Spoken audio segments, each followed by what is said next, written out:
கிருஷ்ணர் பேச ஆரம்பிக்கிறார்.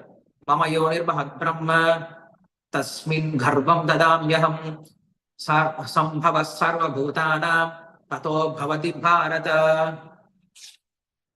சர்வயோனிஷு கௌந்தேய மூர்த்தய சம்பவத்யஹ தாசாம் பிரம்ம மஹத்யோனிர் அஹம் பீஜ பிரதப்பிதா. அர்ஜுனா, இந்த உலகம் இருக்கு இல்லையா, இந்த உலகம் அப்படிங்கிறது ஒரு பெண் ஒரு யோனிக்கு சமம், ஒரு கர்ப்பத்திற்கு சமம். அந்த கர்ப்பத்திற்கு என்ன தேவை அப்படின்னா, அந்த கர்ப்பம் ஒரு குழந்தையா மாறணும் அப்படின்னா அதற்குள்ள என்ன பண்ணும், ஒரு ஆணுடைய சக்தி அப்படிங்கிறது அனுப்பப்படும். அந்த ஆணுடைய சக்தி எப்ப போய் அந்த கர்ப்பத்துல இணையுதோ அப்ப என்ன ஆகுது, குழந்தையானது உற்பத்தி ஆகுது. அது போல இந்த பிரகிருதி அப்படிங்கிறது ஒரு பெரிய கர்ப்பம். இந்த கர்ப்பத்துல என்ன ஆகும் அப்படின்னா, புருஷ அப்படின்னு சொல்லக்கூடிய ஆண் அப்படின்னு சொல்லக்கூடிய பகவான் இல்லையா, அவனுடைய சக்தியானது உள்ள செலுத்தப்படுது. யாரும் இந்த ஜீவாத்மாக்கள். சோ பகவான் என்ன பண்றாரு அப்படின்னா, ஜீவாத்மாக்களை இந்த ஜட உலகத்துக்குள்ள அனுப்பி வைக்கிறார். அப்படி இந்த ஜீவாத்மாக்கள் இந்த ஜட உலகம் அப்படின்னு சொல்லக்கூடிய பிரகிருதி சொல்லக்கூடிய இந்த பெரிய கர்ப்பத்துக்குள்ள இந்த அண்டத்துக்குள்ள வரும்போது என்ன ஆகுது, இது கொஞ்சம் கொஞ்சமா உருப்பெற்று பல்வேறு விதமான உயிர்வாழ்கள் தோன்றும். அதான் கிருஷ்ணர் சொல்றாரு, அகம் பீஜ பிரதப்பிதான் சொல்லி சொல்றாரு. நான் தான் விதையளிக்கும் தந்தை அப்படின்னு சொல்லி சொல்றேன். சோ பகவான் இங்க யாரா இருக்கிறார் அப்படின்னா, கிருஷ்ணர் இந்த ஸ்லோகத்துல தான் சிவனா இருக்குன்னு சொல்லி சொல்றார். கிருஷ்ணருக்கும் சிவனுக்கும் உள்ள வித்தியாசம் இதுதான். என்ன வித்தியாசம்? ஒரு பாலுக்கும் தயிருக்கும் உள்ள வித்தியாசம்.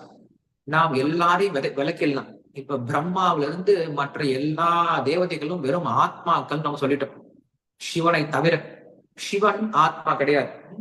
அது பிரம்மாவா இருக்கலாம், கணேசனா இருக்கலாம், முருகரா இருக்கலாம், எந்த தேவதையா இருந்தாலும் அவங்க எல்லாரும் ஆத்மாக்கள் தான். நமக்கு புண்ணியம் இருந்தா நாம் அந்த பதவி அடைய முடியும். ஆனா நாம் யாருமே பகவானாகவோ கிருஷ்ணராகவோ இல்ல சிவனாகவோ ஆகவே முடியாது. ஏன்னா அவங்க ரெண்டு பேரும் வேற தத்துவங்கள், அவங்க ரெண்டு பேரும் ஜீவ தத்துவங்களே கிடையாது. அப்ப சிவ தத்துவம் அப்படின்னா என்னது அப்படின்னு சொல்லி கேட்டோம்னா அவங்க இதான் சொல்றாங்க, என்னது, ஒரு பாலானது தயிரால் மாறுது அப்படின்னா அந்த தயிர் தான் சிவன், பால் தான் கிருஷ்ணர் அப்படின்னு சொல்றாங்க. ஒரு பால் எப்ப தயிரா மாறும் அப்படின்னா, அந்த பாலுக்கு எப்ப ஒரு புளிப்பு பொருளுடைய ஒரு புளித்த பொருளுடைய சம்பந்தம் வருமோ அப்படின்னா அந்த பாலானது தயிரா மாறி போயிடும். பாலுடைய தன்மைதான் பால்ல இருந்தா வந்திருக்கு, ஆனா தயிர் சொல்லி சொல்றாங்க, நம்ம பால்னு சொல்ல மாட்டோம். அது போல பகவான் கிருஷ்ணர் சுத்தமா இருக்கார். அந்த சுத்தமான கிருஷ்ணர் இந்த உலகத்தோட சம்பந்தப்படும் பொழுது, இந்த உலகத்தோட சம்பந்தத்தை ஏற்படுத்தி கொள்ளும் போது என்ன பண்ணார், அவரு சிவனா வரார்.